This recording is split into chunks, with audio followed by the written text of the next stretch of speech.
On va commencer par quelque chose qui m'a toujours été proche et que j'ai eu à cœur.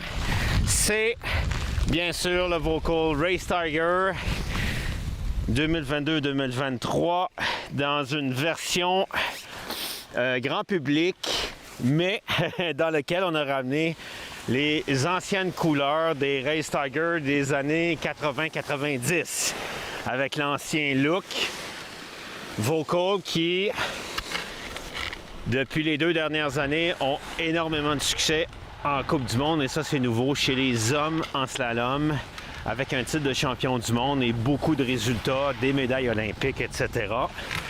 Ce qui, avant, Volcoil avait plus de succès en compétition chez les femmes. Dans ce cas-ci, de ce Race Tiger qu'on dit à 13 mètres de rayon pour une spatule profilée de 126, 67 au patin et 102 à l'arrière, 12,6 mètres de rayon dans un 165. On a bien sûr un magnifique noyau de bois. Et vous allez remarquer que par rapport aux années précédentes, il n'y a plus d'anti-vibration ici à l'avant, le UVO qu'il y avait ici. Technologie qui a bien fonctionné et maintenant qui est remplacée par une technologie de fibre de carbone tressée. Puis vous allez probablement le voir dans la spatule. Si je la tourne à la lumière, vous voyez les renforts de carbone qui ont été stratégiquement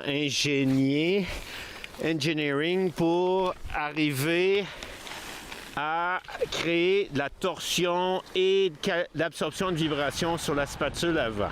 Alors ça rend le ski un petit peu plus léger, ça rend le ski un petit peu plus économique à construire parce que ça nous permet d'avoir un ski aussi bon que l'ancien, peut-être même meilleur, en combattant une augmentation de prix. Là, on est à 1300 $ pour un classique des classiques qui va devenir le premier ski pour skier sur le dur comme c'est aujourd'hui. Et dans votre sac à côté, vous avez un deuxième ski, Kendo 88 de largeur ou Mantra 96 de largeur, Mantra M6.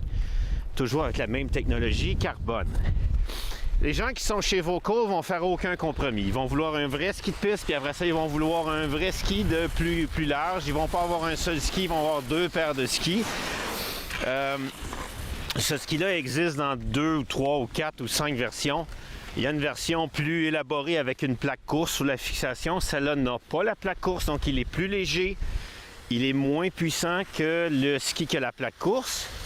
Et après ça, vous tombez dans les skis avec le même look, la même shape, mais des skis pour la Coupe du Monde, pour les entraînements de course officiels, pour des gabarits d'hommes à 165, les femmes à 155, ce sont les skis pur racing.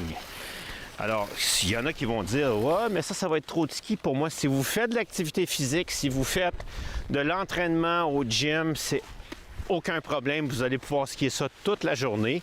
Certaines marques arrivent avec des skis qu'on dit « détune », où on descend la puissance du ski pour être capable justement de skier toute la journée. C'est celui-là.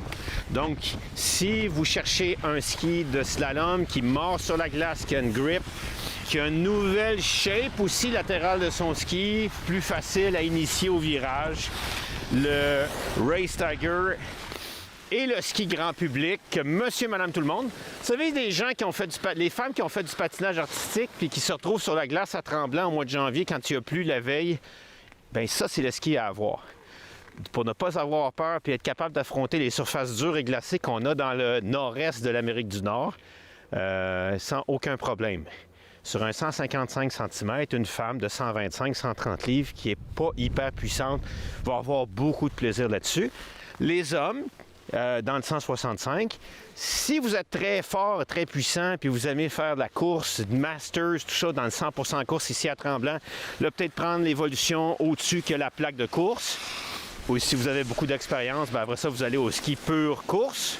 Alors, de la génétique, de l'historique, des sensations sur la neige, c'est un succès assuré pour 2022-2023 chez Volcoil avec le Race Tiger.